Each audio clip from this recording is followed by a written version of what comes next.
हर हर महादेव, माता पार्वती की जय हो। आज मैं आप लोगों को फिर से शिव चर्चा की बहुत ही सुंदर कथा कहानी लेकर के आई हूँ। आप लोग इस कहानी को पूरा ज़रूर सुनिएगा। कहानी बहुत ही सुंदर है। कहानी शुरू करने से पहले आप सबसे निवेदन है, कृपया चैनल को सब्सक्राइब ज़रूर कर लीजिए और इस वीडियो को एक लाइक कर दीजिए, क्योंकि शिव गुरु की बहुत ही कृपा होगी। और कहानी को पूरा ज़रूर सुनिएगा, शिव गुरु की बहुत दया होगी। कहानी को पूरा सुनना ज्ञान मिलता है, आधा अधूरी सुनना शिव गुरु का अपमान होता है। इसलिए कहानी को पूरा ज़रूर सुनिए, कुछ न कुछ सीखने को ज़रूर मिलेगा। आइए कहानी को शुरू करते हैं। एक नगर में एक राजा और रानी रहा करते थे। राजा और रानी बहुत पूजा पाठ करते थे, शिव जी के बहुत बड़े भक्त थे। राजा और रानी भी बहुत पूजा पाठ करती थी, हमेशा शिव चर्चा कराया करती थी। रानी और राजा दोनों ने शिव को अपना गुरु बनाया हुआ था। 3 सूत्रों का पालन किया करते थे, मन ही मन जाप किया करते थे, शिव गुरु का नमन किया करते थे, दया मांगते थे। ऐसे ही उनका जीवन यापन हो रहा था। धन दौलत तो बहुत भरी हुई थी, पर कोई संतान ना होने की वजह से कहीं ना कहीं उनके मन में एक पीड़ा रहती थी, दुखी आत्मा रहती थी। कहते नहीं थे, क्योंकि एक दूसरे को समझते थे राजा और रानी। रानी सोचती अगर मैं कहूँगी तो राजा दुखी होंगे, राजा सोचते अगर मैं कहूँगा तो रानी दुखी होंगी। इसलिए आपस में कहते नहीं थे, लेकिन दोनों मन ही मन बहुत दुखी थे। शिव गुरु तो सब समझते हैं उनकी मन की बात, लेकिन ऐसे ही किसी को कुछ नहीं मिल जाता है। सर्व कर्म में जो लिखा होता है वही मिलता है। उनको कोई भी संतान नहीं थी, लेकिन पूजा पाठ बहुत करते थे।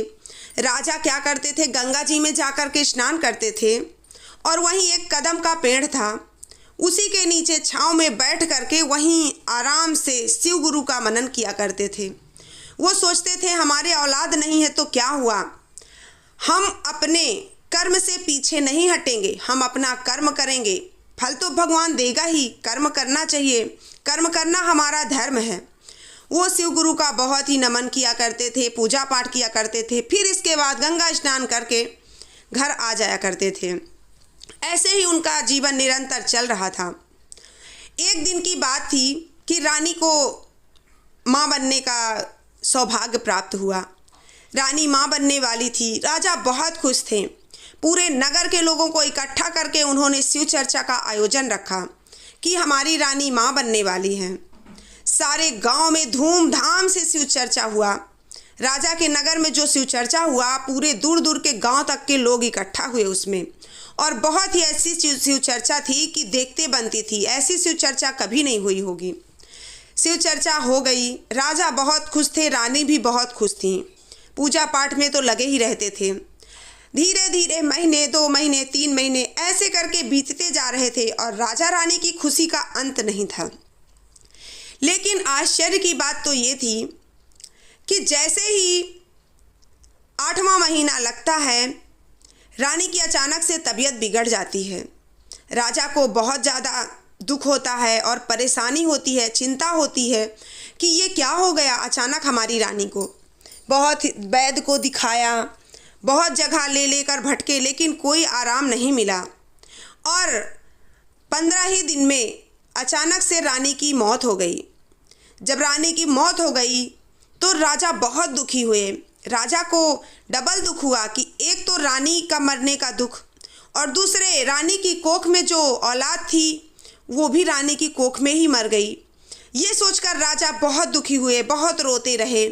जहाँ भी बैठते बस रोते ही रहते और अपनी किस्मत को कोसते, अपने कर्म को कोसते कि ये क्या हो गया हमारे साथ। हमने तो कभी किसी के साथ कोई छल कपट नहीं किया, ना ही किसी पूजा पाठ में कमी करी, लेकिन हमारे साथ ये क्या हो गया कि मेरी रानी भी नहीं रही, पत्नी भी नहीं रही, और उनके साथ साथ मेरी औलाद भी चली गई।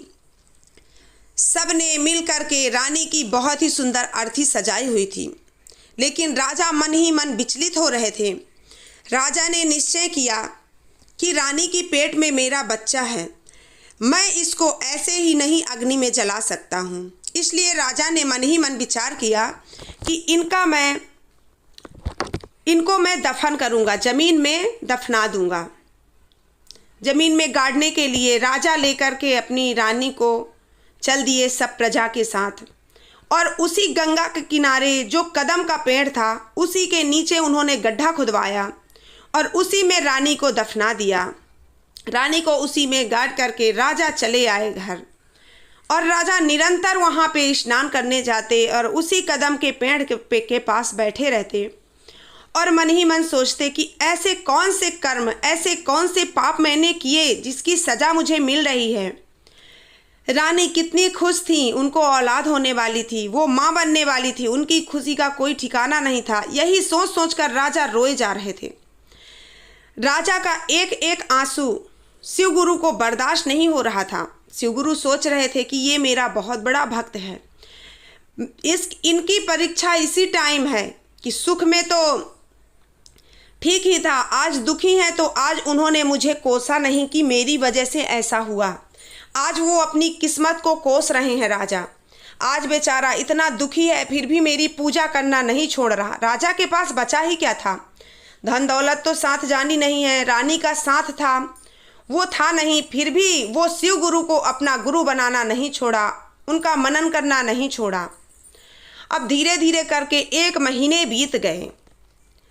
अब क्या होता है, आश्चर्य की बात यह है कि जो रानी की कोख में जो बच्चा था वो मरा नहीं था। शिव गुरु की ऐसी कृपा हुई कि वो पेट में उनके जीवित था।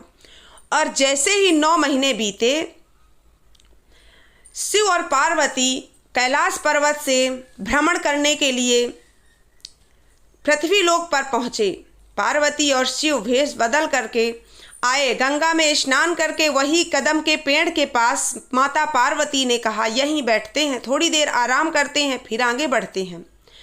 भोले बाबा माता पार्वती के साथ उसी पेड़ के नीचे बैठ गए और वही दिन था, 9वां महीना उसका चल रहा था, जो बच्चा रानी की पेट के अंदर था। जमीन ऐसे फटी और बच्चा रोते हुए ऊपर आ गया जमीन के। माता पार्वती देखी तो कहने लगी, अरे देखिए शिव जी, देखिए भोलेनाथ महादेव, ये क्या हो रहा है, जमीन के अंदर से बच्चा कैसे आ रहा है।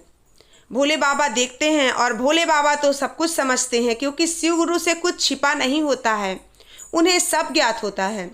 वो कहने लगे, देखो जरा क्या हो रहा है। माता पार्वती ने उस बालक को उठाया गोद में और कहने लगी, हे शिव जी, हे महादेव, आपने इतना काम तो किया कि ये राजा का बालक है जो 1 महीने पहले रानी की कोख में ही मर चुका था और राजा ने अपनी पत्नी को यहीं दफनाया था।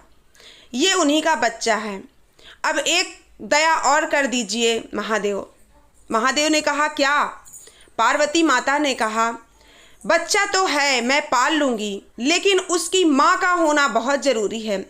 बच्चे को पैदा होते ही उसके माँ की ज़रूरत पड़ती है, उसके माँ की कमी कोई पूरी नहीं कर सकता इस दुनिया में।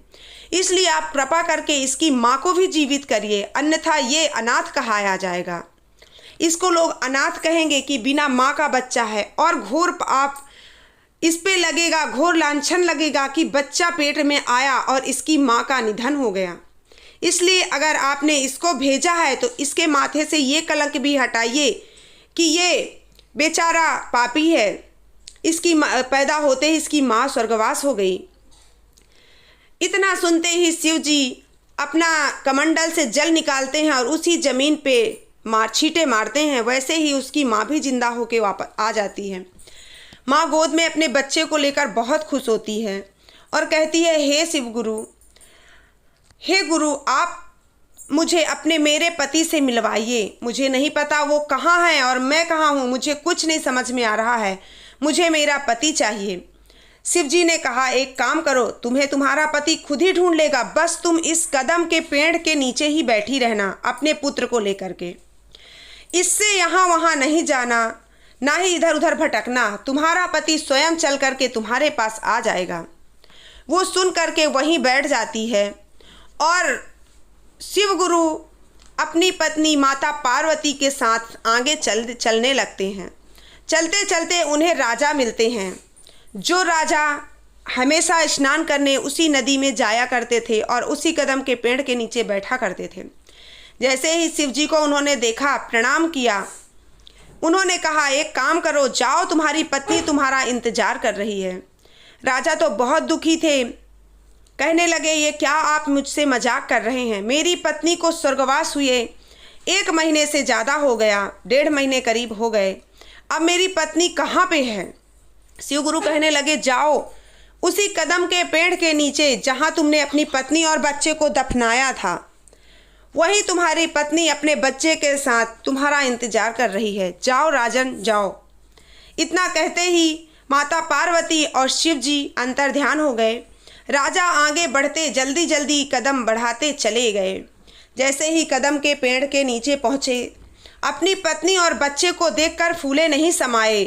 खुशी के मारे अपने बच्चे को गोद में उठाया और कहने लगे, हे शिव गुरु, आपकी ऐसी दया होगी मैंने कभी सपने में भी नहीं सोचा था।